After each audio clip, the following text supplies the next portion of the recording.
Yes, मंगलाचरण से शुरू करते हैं। आज भगवत गीता के दूसरे अध्याय का श्लोक संख्या 16 और 17 डिस्कस करेंगे। तो सभी मंगलाचरण बोल सकते हैं अपने अपने स्थान पर।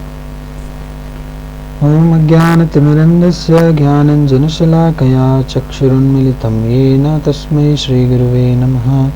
श्रीचैतन्यमनोभीष्टं स्थापितं येन भूतले स्वयं रूपः कदा मह्यं ददाति स्वपदान्तिकं। वन्देऽहं श्रीगुरोः श्रीयुतपदकमलं श्रीगुरून् वैष्णवांश्च श्रीरूपं साग्रजातं सहगण रघुनाथान्वितं तं सजीवं साद्वैतं सावधूतं परिजनसहितं कृष्णचैतन्यदेवं श्रीराधाकृष्णपादान् सहगण ललिता श्रीविशाखान्वितांश्च। हे कृष्ण करुणा सिंधु दीनबंधु जगतपते गोपेश गोपिका कांत राधा कांत नमोस्तुते। तप्त कांचन गौरांगी राधे वृंदावनेश्वरी वृषभानुसुते देवी प्रणमामि हरिप्रिये।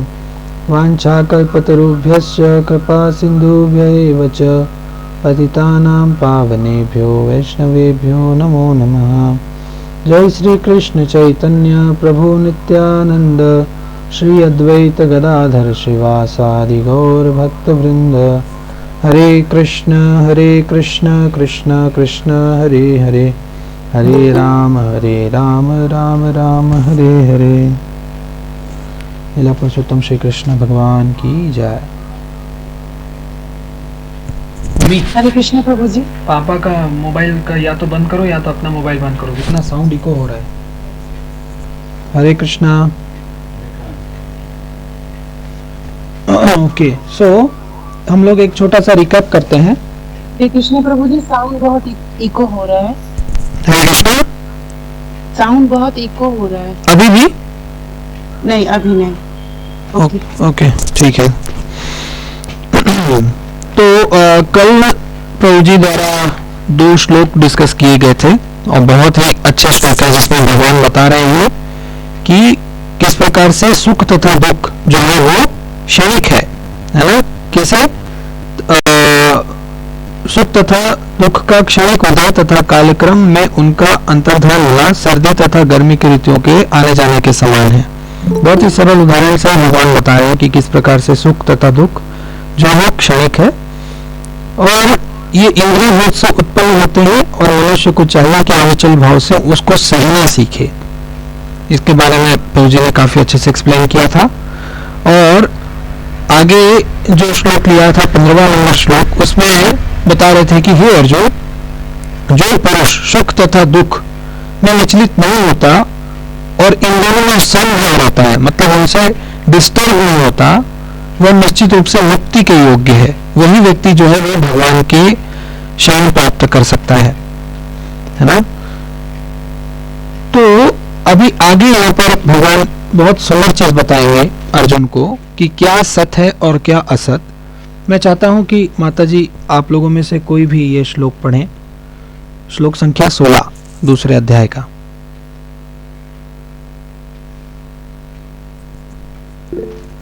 यस वैष्णवी माता जी। हाँ प्रियंका माता जी आप पढ़िए आज। Please please please. हाँ कोई बात नहीं। नासतो विद्यते भावो न भावो विद्यते सतः उभयोरपि दृष्टो न तस्वनयोस्तत्त्वदर्शिभिः। हरि बोल। बहुत अच्छा पढ़ा आपने माता जी। जैसे अगर ये बड़ा श्लोक है, आपको अगर पढ़ने में कठिनाई होती है तो शब्दार्थ में एक एक वर्ड्स के अलग अलग दिए हुए हैं, आप उसको भी पढ़ सकते हैं, वो भी इजी है ना जी। तो हाँ, श्लोक संख्या 16 में भगवान क्या बता रहे हैं कि तत्वदर्शियों ने यह निष्कर्ष निकाला है कि असत भौतिक शरीर का तो कोई चिरस्थायित्व नहीं है, किंतु सत अर्थात आत्मा अपरिवर्तित रहता है। उन्होंने इन दोनों की प्रकृति के अध्ययन द्वारा यह निष्कर्ष निकाला है। ये श्लोक बहुत इंपॉर्टेंट है। क्यों? क्योंकि इसमें 2 मुख्य शब्दों का उपयोग हुआ है, एक है सत और दूसरा है असत।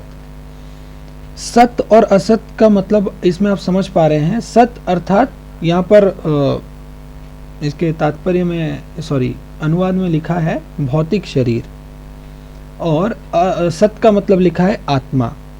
असत का मतलब लिखा है भौतिक शरीर और सत का मतलब लिखा है आत्मा। यहाँ पे कहने का मतलब है, सत का मतलब है जो शाश्वत है, जो परमानेंट है, और असत का मतलब है जो टेम्पररी है ना। आप इसको एक उदाहरण से समझ सकते हैं कि जिस प्रकार वर्षा होती है, जब बारिश होती है, तो बारिश के दिनों में आप देखते हैं कि कई सारे अनवांछित पौधे उग जाते हैं, है कि नहीं। सब हरे भरे सुंदर से बहुत सारे पौधे उगते हैं, लेकिन जैसे ही वर्षा ऋतु खत्म होती है और ग्रीष्म ऋतु का आगमन होता है, तो यही छोटे छोटे जो पौधे थे वो धीरे धीरे समाप्त होना शुरू हो जाते हैं। किंतु आप ये नहीं कह सकते कि ये जो पौधे हैं ये फॉल्स है, मतलब झूठ है, पौधे का उगना झूठ है। वास्तविकता में वो उगे, परंतु वो परमानेंट नहीं है।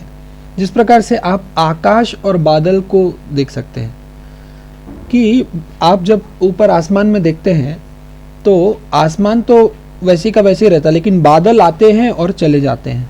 इसका मतलब है कि आसमान या आकाश जो है वो सत है और बादल जो है वो असत है। अगर इसको अगर हम भौतिक प्रकृति के अनुसार देखें तो ये आकाश भी एक प्रकार से असत ही है, क्योंकि इन टाइम कुछ समय अंतराल के बाद, कई वर्षों के बाद में ये सारा चीज़ भगवान में चला जाएगा। खैर, इसमें हम टिप्पणी करने से पहले हम तात्पर्य को ध्यानपूर्वक पढ़ते हैं।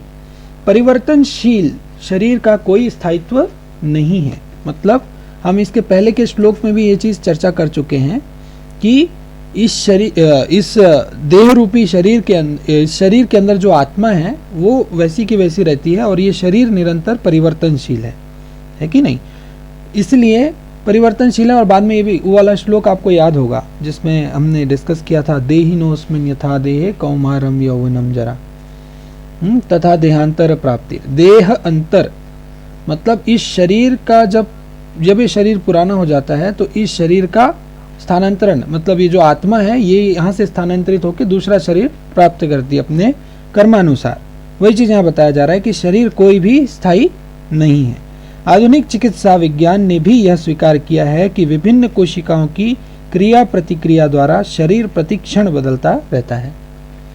इवन जो मेडिकल साइंस है वो भी इस चीज़ को स्वीकार किया है कि हमारे शरीर में जो इस शरीर को निर्माण करने वाले जो कोशिकाएं हैं वो भी निरंतर परिवर्तनशील है, वो भी बनती है और मरती है।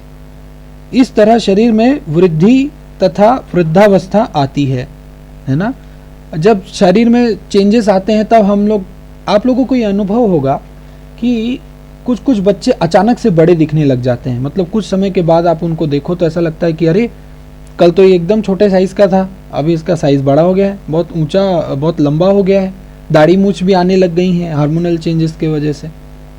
थोड़ा समय बीतता है तो वही बाल जो आपके पहले काले हुआ करते थे वो बाल सफ़ेद होने शुरू हो जाते हैं। हाँ, कई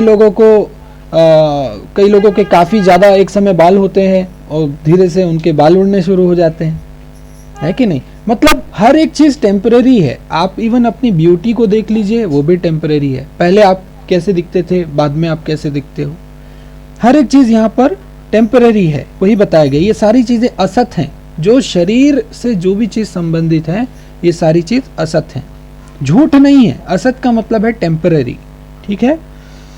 किंतु शरीर तथा मन में निरंतर परिवर्तन होने पर भी आत्मा स्थायी रहता है।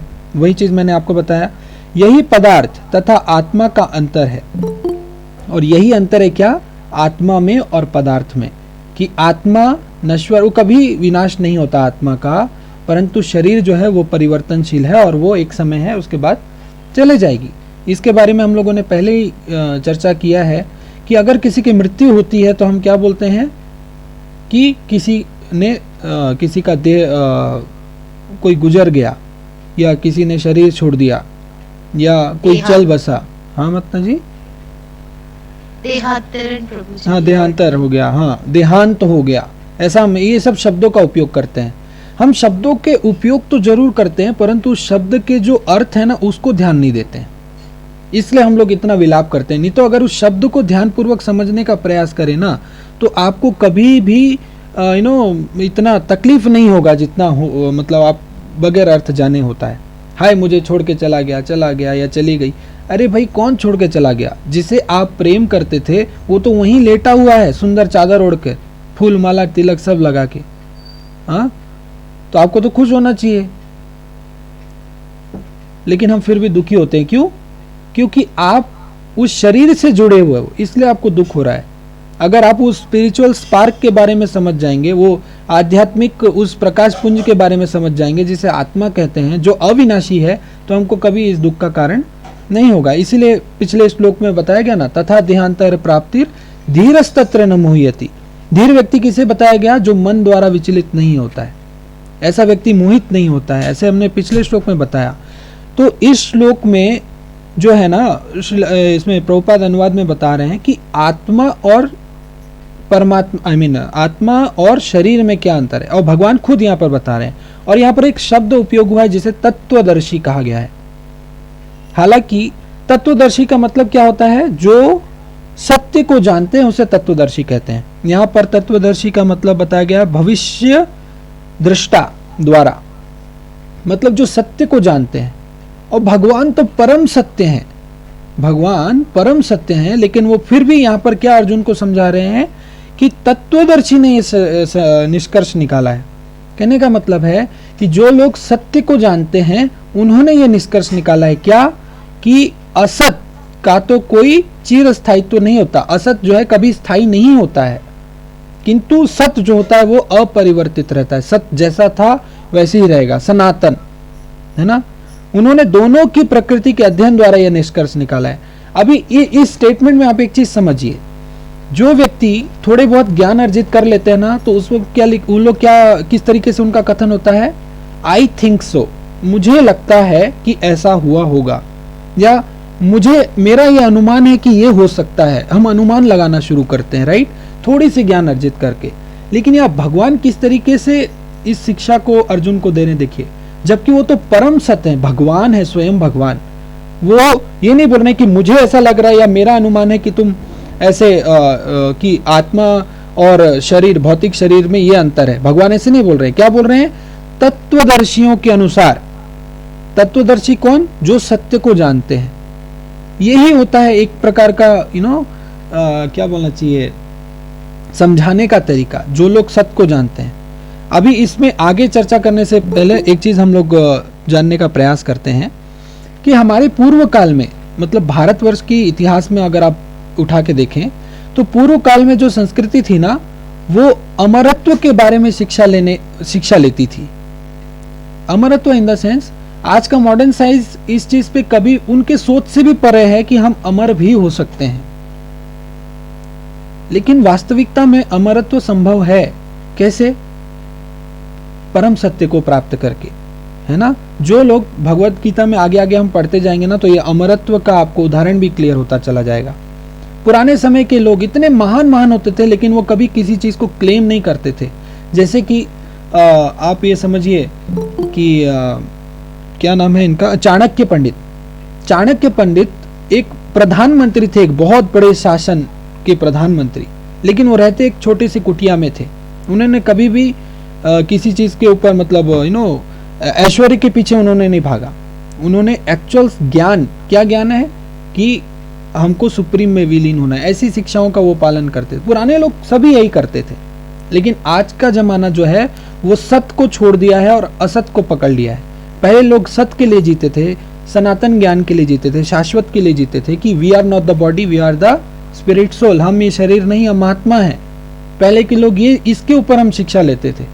परंतु आज का जमाना क्या हो गया है, आज ये बोलते हैं कि ये शरीर नहीं, जिंदगी मिलेगी ना दोबारा, जी लो भाई जैसे जीना है। तो इसमें अभी शरीर के भोग के पीछे पड़े हुए हैं लोग, वास्तविकता साइंस के बारे में जान नहीं रहे कि ये आत्मा क्या है और हमको ये मानव शरीर क्यों मिला है, हमको जानना कहाँ है, अभी हम सब भूल चुके हैं। आज के जनरेशन को आप ये बता दो कि हम जो है शरीर नहीं आत्मा है, तो हमको ऐसे नजर से देखेंगे जैसे हम सबसे बड़े मूर्ख हों।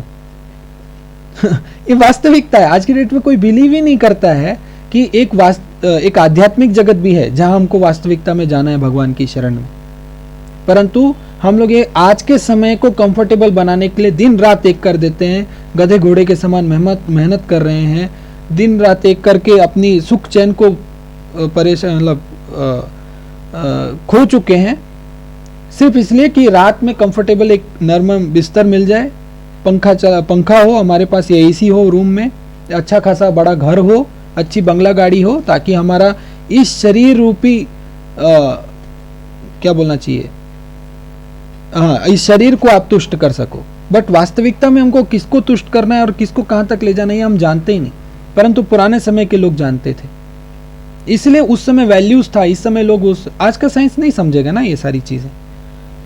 और इसी में आगे फिर प्रभुपाद बता रहे हैं कि स्वभावतः शरीर नित्य परिवर्तनशील है और आत्मा शाश्वत है।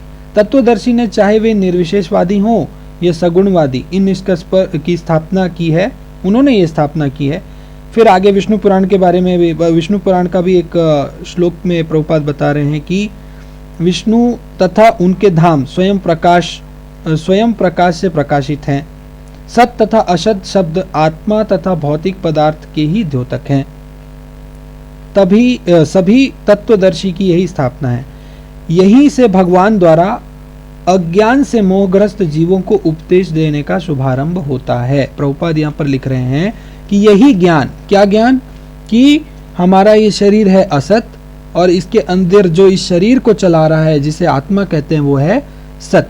इस चीज को जान लेना, यह शिक्षा जो भगवान अर्जुन को दे रहे हैं, यहीं से वास्तविक क्या हो रहा है, उपदेश देना शुरू हो रहा है। अज्ञान को हटाने के लिए आराधक और आराध्य के बीच पुनः शाश्वत संबंध स्थापित करना होता है और फिर अंश रूप जीवों तथा श्री भगवान के अंतर को समझ सकते हैं।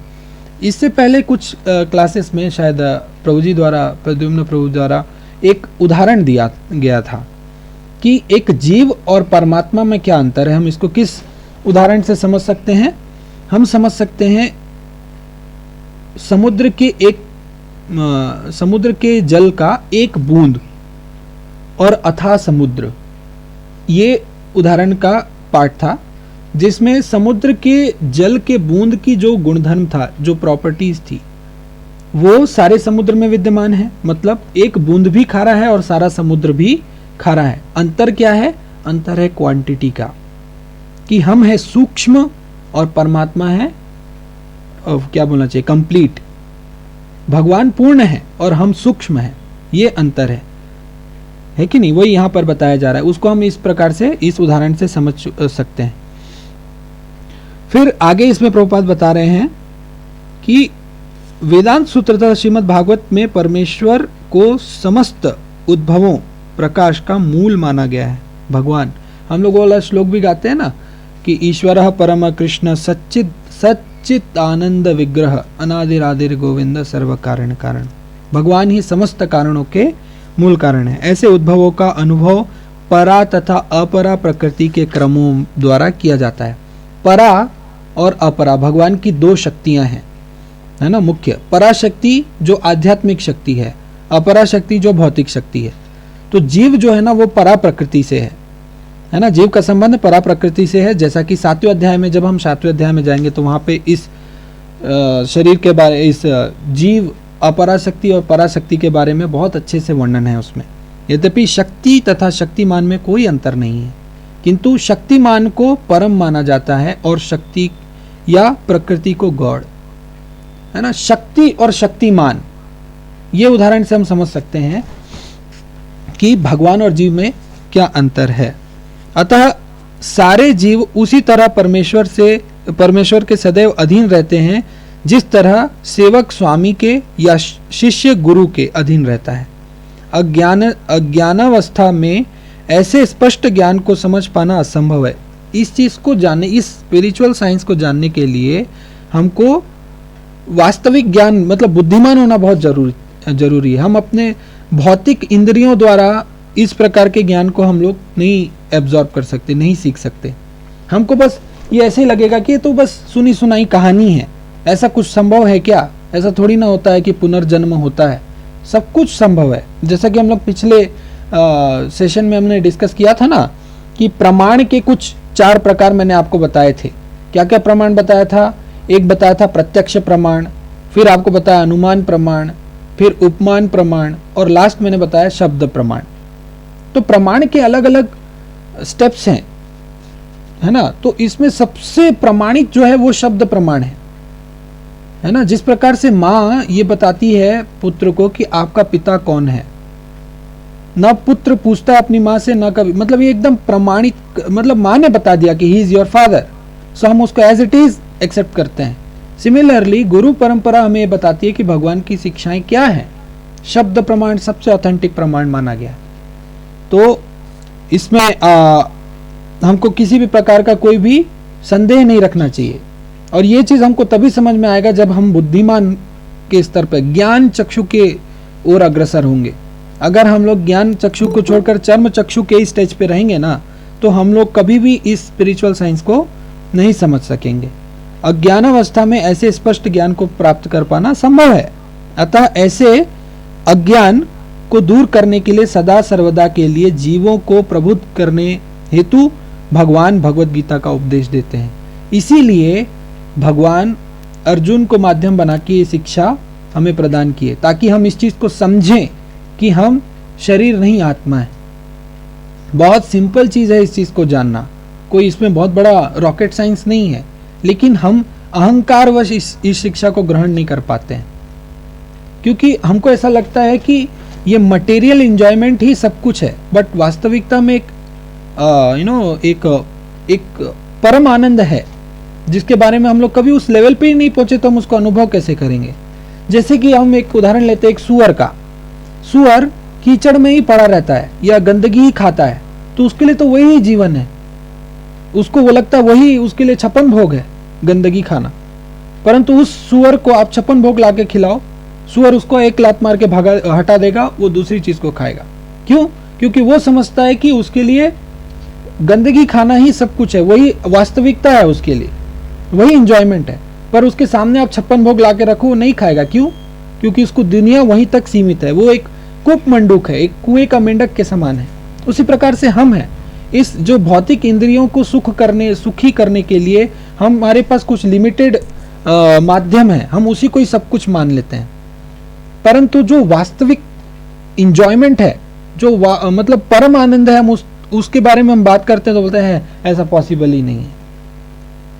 तो ये हमारी मूर्खता है, हमारा अज्ञान है। तो हमको इस अज्ञान के ऊपर उठना पड़ेगा। किस प्रकार से?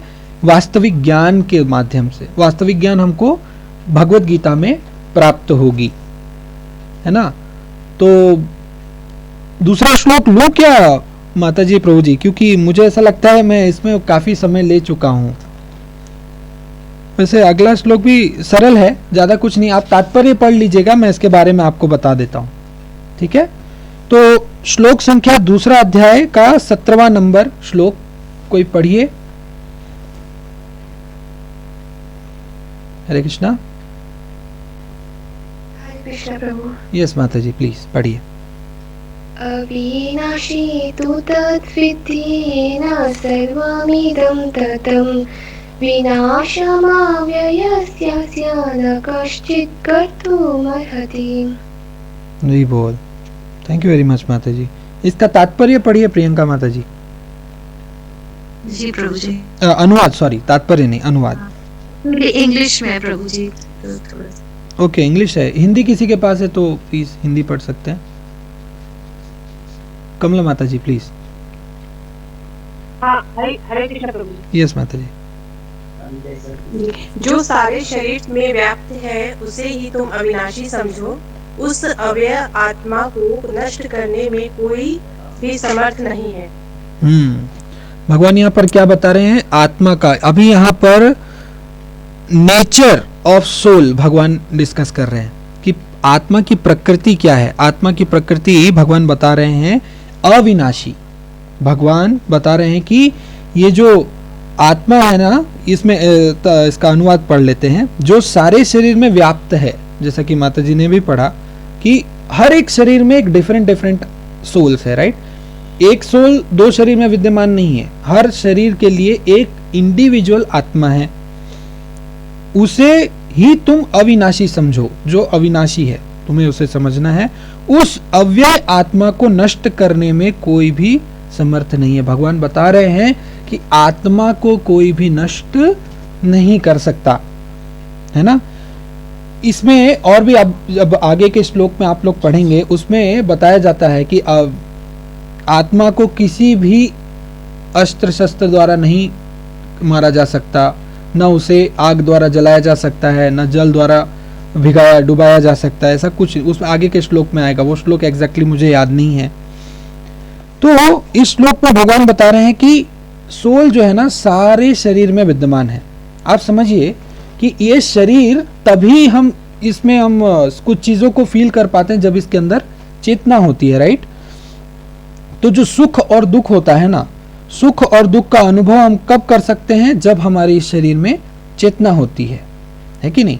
जो मैं इस शरीर में सुख दुख का अनुभव कर सकता हूं वो दूसरे के शरीर के लिए डिफरेंट है, बट दूसरे के शरीर का सुख दुख मैं अनुभव नहीं कर सकता। समझ रहे हो इस बात को?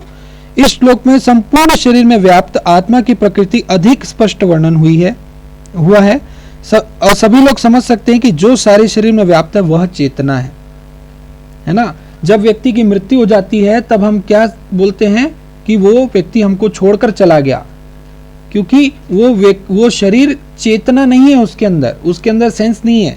इसमें आप एक चीज समझ सकते हैं, हम अनुभव 3 प्रकार से कर सकते हैं। पहला होता है उसको बोलते हैं हम जागृति, ठीक है। दूसरा होता है स्वप्न और तीसरा होता है उसे कहते हैं सुषुप्त अनुभव। 3 प्रकार के अनुभव होते हैं। जागृति मतलब हम जागते हुए जो चीज का अनुभव करते हैं, ठीक है। समझ रहे हैं आप लोग? जागृति का मतलब अवेकन, जब हम जाग रहे होते हैं, जो हमको दिख रहा है, हम कोई चीजों को देख रहे हैं, महसूस कर रहे हैं, ये सारी चीजें। दूसरी स्वप्न, जब हम सोते तो हमको कोई सपना आता है, राइट, है ना। और तीसरा होता है सुषुप्ति, मतलब अनकॉन्शियसनेस, मतलब जब बेहोश हो जाते हैं। तो जो डेथ होता है ना, डेथ जिसको हम मृत्यु कहते हैं, ये सुषुप्ति अवस्था है। फॉर लंबे समय के लिए हम अनकॉन्शियस हो जाते हैं, कुछ समय के लिए, लगभग 7 महीने के लिए, ऐसे शास्त्र में वर्णन आता है, जो हम लोग पहले डिस्कस कर चुके हैं। इसका हम और उदाहरण से समझ सकते हैं। जब किसी व्यक्ति को ऑपरेशन होता है, कोई अगर आप लोग में से कोई अनुभवी हैं जिसका अगर कोई ऑपरेशन हुआ है, तो जब किसी प्रकार की कोई सर्जरी होती है तो उस व्यक्ति को एनेस्थेसिया दिया जाता है, एक प्रकार का बेहोशी का इंजेक्शन या क्लोरोफॉर्म टाइप का कोई चीज। तो जब उस व्यक्ति को एनेस्थेसिया या क्लोरोफॉर्म दिया जाता है तो वे व्यक्ति जागृत अवस्था से स्वप्न अवस्था की ओर अग्रसर होता है। मतलब जागता हुआ आदमी सोना प्रारंभ करता है, फिर सोते सोते धीरे धीरे आगे बढ़ते बढ़ते वो अनकॉन्शियस हो जाता है। मतलब उसको किसी भी चीज का अनुभव नहीं होता, शारीरिक के तरीके का कोई भी सुख दुख अनुभव नहीं कर सकता, अनकॉन्शियस हो जाता है। मतलब एक प्रकार से चेतना जो होती है उसकी वो सुषुप्त हो जाती है ना। तो इसी में आप समझ सकते हैं कि, और इसी का विपरीत, अगर कोई व्यक्ति बेहोश है तो जब उसको होश आता है तो वो फिर धीरे से स्वप्न अवस्था की ओर आता है, फिर वो जागृत अवस्था में आता है। इमीडिएटली कॉन्शियसनेस उसकी तुरंत अनकॉन्शियस है तो तुरंत उठ गया, या तुरंत उठ गया तो तुरंत बेहोश हो गया, ऐसे नहीं। ये अवस्था इस प्रकार से चलती है ना।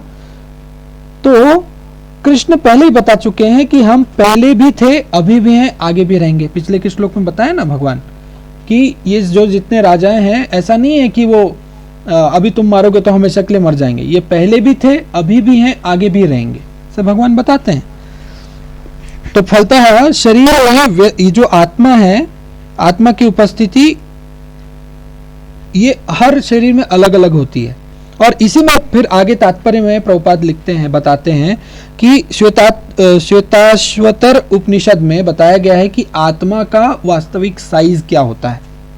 हाँ, बता रहे हैं कि इस आत्मा को बाल के अग्र भाग के 10,000वें भाग के तुल्य बताया जाता है। मतलब ये आपका हेयर आप निकालिए, उसका जो टिप है उसके 10,000वां भाग, मतलब एक टिप को आप 1000 बार तोड़िए और 1000वें हिस्से को पकड़िए और उसको फिर 1000 बार तोड़िए, तो जो साइज आएगा उस साइज को कहा गया है, उसको बताया गया है क्या, आत्मा का साइज। आगे इसमें और बताया गया है कि केशाग्र शतभागस्य शतांशः सादृशात्मकः जीव सूक्ष्म स्वरूपोऽयं संख्यातीतो ही चित्कणः। आत्मा के अणु परमाणु के अनंत कण हैं, आत्मा के परमाणुओं के अनंत कण हैं जो माप में बाल के अग्र भाग के अगले भाग जिसे नोक कहते हैं कि 10,000वें हिस्से के बराबर है।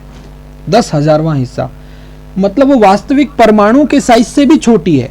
आज की डेट में भौतिक जगत में कोई ऐसे इंस्ट्रूमेंट बनाए ही नहीं गए हैं जो आत्मा के साइज को नाप सके। हम केवल इसे अनुभव कर पा रहे हैं, है ना। तो बहुत लोग ये बोलते हैं अब उसको नाप नहीं सक रहे हैं, उसको देख नहीं पा रहे, आत्मा के साइज को देख नहीं पा रहा है विज्ञान, तो बोलता है आत्मा कुछ नहीं होती है, ये शरीर है, ये खत्म हो जाएगा तो सब कुछ खत्म हो जाएगा। ऐसे लोगों का मानना है। परंतु ऐसे मूर्ख लोगों को ये समझ में नहीं आता कि जो चीज तुमको दिखती नहीं वो वास्तविकता में होती नहीं, ऐसा नहीं है। हमको तो हमारी बुद्धि भी नहीं दिखती, बट हम जानते हैं ना हमारे अंदर बुद्धि है। हमारे अंदर तो हमको तो मन भी नहीं दिखता, परंतु हम जानते हैं ना हमारे अंदर मन भी विद्यमान है। तो हम इस चीज को कैसे बिलीव कर सकते हैं कि आत्मा नहीं होगी? ये देखने का नजरिया है, ठीक है ना। हर चीज को देखने के लिए एक निश्चित प्रकार की दृष्टि हमको होनी चाहिए। जैसे कि आपको अगर किसी जीवाणुओं को देखना है तो सूक्ष्मदर्शी एक प्रकार के लेंस का उपयोग करना पड़ता है, सूक्ष्मदर्शी कहते हैं जिसे, जो आप अपने नग्न आंखों से नहीं देख सकते हो। तो एक स्पेशल चश्मा या एक प्रकार का दूरबीन लगाना पड़ता है। उसी प्रकार से अगर आपको शास्त्र में बताए गए आत्मा और इस विज्ञान को समझना है तो एक प्रकार का चश्मा पहनने की आवश्यकता है। जिस चश्मे को क्या कहते हैं? जिस चश्मे को कहते हैं ज्ञान चक्षु, ठीक है। जब तक ज्ञान नहीं होगा तब तक हम इस चीज को, ये चीज हमको समझ में नहीं आएगी, क्योंकि यह आत्मा जो है ना, ये अत्यंत लघु आत्मस्फुल्लिंग है जो भौतिक शरीर का मूल आधार है। ये आत्मा ही इस शरीर का मूल आधार है, यही पूरे शरीर को चला रही है। मैं बोल पा रहा हूं, मैं खा रहा हूं, जो पच रहा है, हाँ, मैं श्वास ले पा रहा हूं, हमारे खून बनते हैं। आपको पता है ये जो हमारे शरीर में लाल रक्त कणिका होती है, ये पूरे शरीर में ऑक्सीजन पहुंचाने का कार्य करती है। ये प्रक्रिया कैसे संभव है? ये मतलब हीमोग्लोबिन के साथ में ऑक्सीजन का कनेक्शन होके क्या बोलते हैं, ऑक्सीहीमोग्लोबिन कैसे बनता है, ये चीज का साइंस बस, हाँ, लोगों को पता है। हम सांस लेते हैं, हमारे सांस लेने से हमारे फेफड़े में हवा जाता है, उसके अंदर एल्वोइली नाम का एक ग्लैंड होता है जो हवा को जो है वो रक्त में मिलाने का काम करता है। बट इस मिलाने को आदेश कौन दे रहा है? हम लोग इस चीज पे ना सोचने की क्षमता है हमारी, ना हम इस चीज को कभी स्वीकार करते हैं। सारी चीज आत्मा की वजह से। अगर अपने आप हो जाता है तो आत्मा निकल जाने के बाद भी खून चलते रहना चाहिए बॉडी में। खून कैसे रुक जाता है? हृदय क्यों रुक जाता है? हम लोग कभी सोचने का कोशिश ही नहीं करते हैं, क्योंकि जब तक हमारे अंदर वो सूक्ष्म आत्मस्फुल्लिंग जो एनर्जी, स्पिरिचुअल स्पार्क हमारे अंदर है, तब ये चल रही है। जस्ट लाइक एक बैटरी, अगर आप एक डिवाइस चला रहे, just like a mobile phone, इस मोबाइल फोन में जब तक बैटरी है तब तक ये मोबाइल फोन चलेगा। बैटरी खत्म, मोबाइल खत्म, फिर इसको अलग से चार्ज करना पड़ता है। लेकिन हमारे साथ इस शरीर में क्या है, वो आत्मा, वो सूक्ष्म जो स्फुल्लिंग है, वो जब तक इस शरीर में विद्यमान है, हम चार्ज हैं, हम डेवलप करते हैं, हम छोटे शिशु अवस्था से किशोरावस्था, वृद्धावस्था की ओर अग्रसर होते हैं। परंतु जैसे वो निकल जाता है, शरीर खत्म। इसी प्रकार से आगे बताया गया है कि आत्मा का आकार अणुतुल्य है, जिसे पूर्ण बुद्धि द्वारा जाना जा सकता है। पूर्ण बुद्धि द्वारा जाना जा सकता है। पूर्ण बुद्धि का मतलब knowledge, spiritual knowledge. Modern science इस चीज को कभी नहीं बता पाएगा, क्योंकि उसके पास एविडेंस ही नहीं है। हाँ, उनके पास बस थियरी है, बिग बैंग थियरी।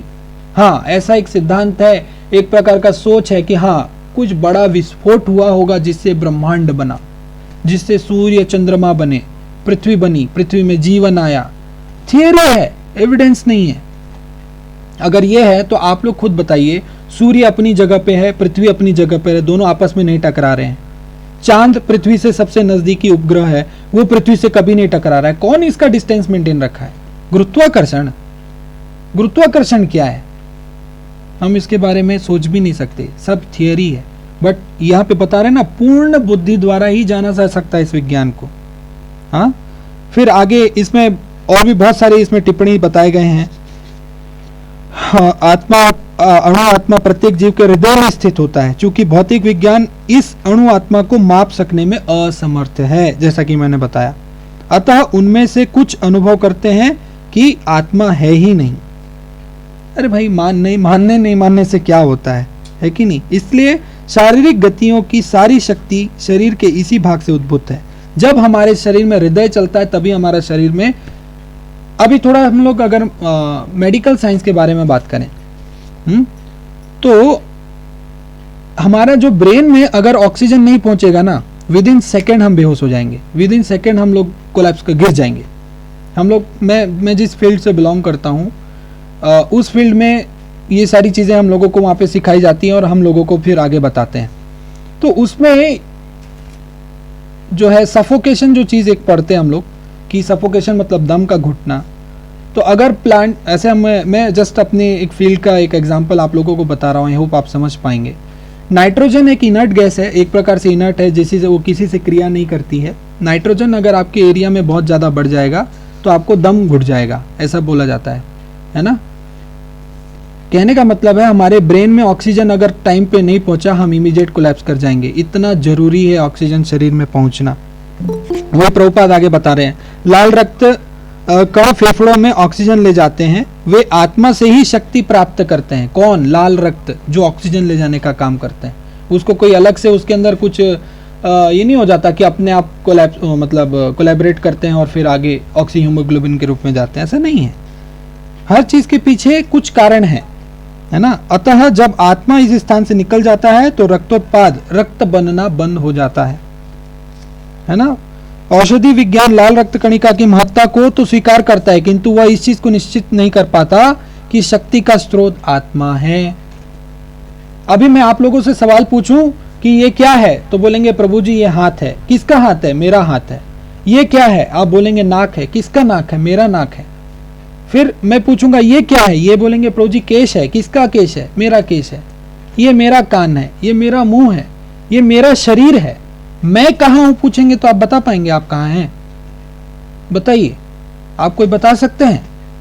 हाथ पैर तो आप बता देंगे, मेरा बोलेंगे, मेरा, मेरा कान, मेरा नाक, मेरा मुंह, मेरा आंख, मेरे बाल, हाँ, मेरे हाथ पैर। आप कहाँ हो ये कहां से पता चलेगा? यही भगवान यहां पर बता रहे हैं कि we are not the body, we are spirit soul. हम शरीर नहीं, हम आत्मा हैं, है ना। सॉरी, थोड़ा लंबा जा रहा है, बस आखिरी पैराग्राफ है।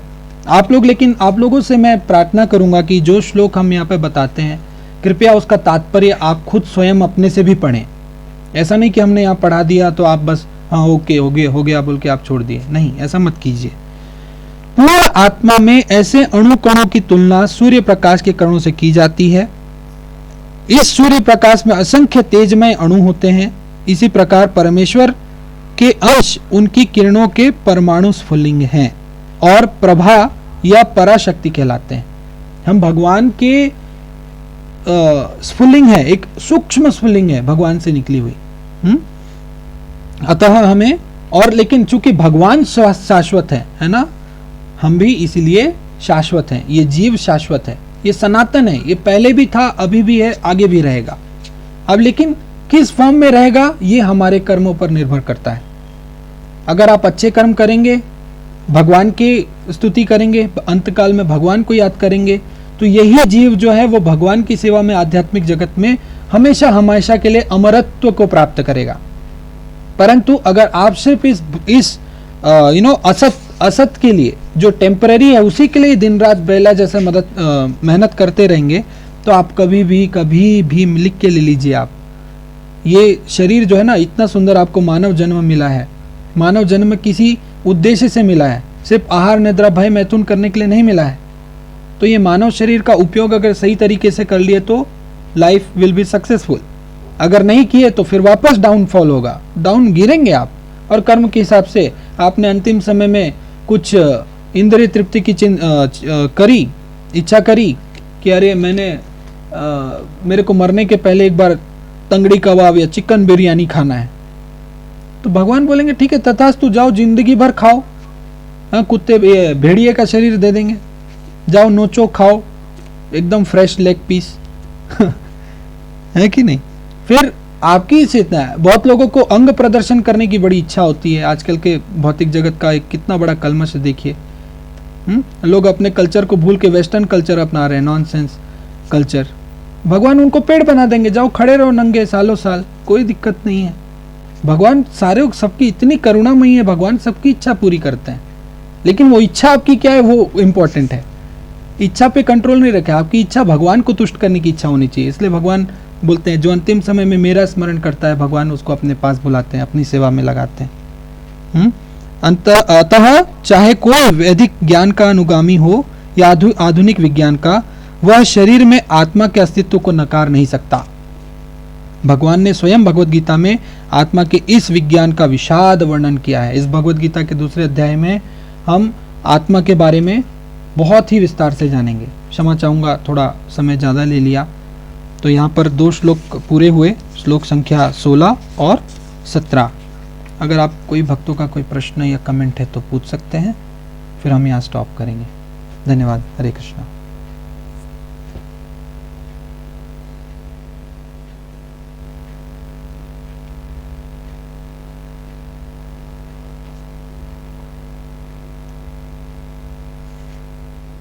किसी का कोई प्रश्न नहीं है? कोई बात नहीं। यस अतुल प्रभु, पूछिए प्रभु जी। हरे कृष्णा। हरे कृष्णा प्रभु जी। प्रभु जी, ये कि हम आत्मा है इसका रियलाइजेशन अलग से यदि उससे होता है, फिर सिर्फ ज्ञान सुनने मात्र से हमें मान लेना है कि हम आत्मा है? हाँ, अच्छा प्रश्न है आपका। आपका प्रश्न ये है कि आत्मा वास्तविकता में अंदर विद्यमान है, ये जानने के लिए कोई स्पेसिफिक विधि है या बस हम जो पढ़े हैं उसको हमको मान लेना चाहिए, right Prabhu? Yes Prabhu ji. Okay, thank you Gaurav Prabhu. हाँ, तो इसका प्रमाण हमको प्रभु जी ये शास्त्र के द्वारा ही मिलता है, ठीक है, और हम खुद अनुभव भी कर सकते हैं। सिंपल, एकदम सिंपल चीज़ है, इसमें कुछ आपको एविडेंस की क्या ज़रूरत है। मतलब आप समझिए इस बात को कि हमारा ये जो शरीर तब तक विद्यमान है जब तक इसके अंदर आत्मा है, और जब ये शरीर चली जाती है, जब ये आत्मा इस शरीर से निकल जाती है तो हम सुसुप्त अवस्था में चले जाते हैं, है कि नहीं? यस प्रद्युम्न प्रभु, मैं आप पहले बोल दीजिए। हाँ प्रभु जी।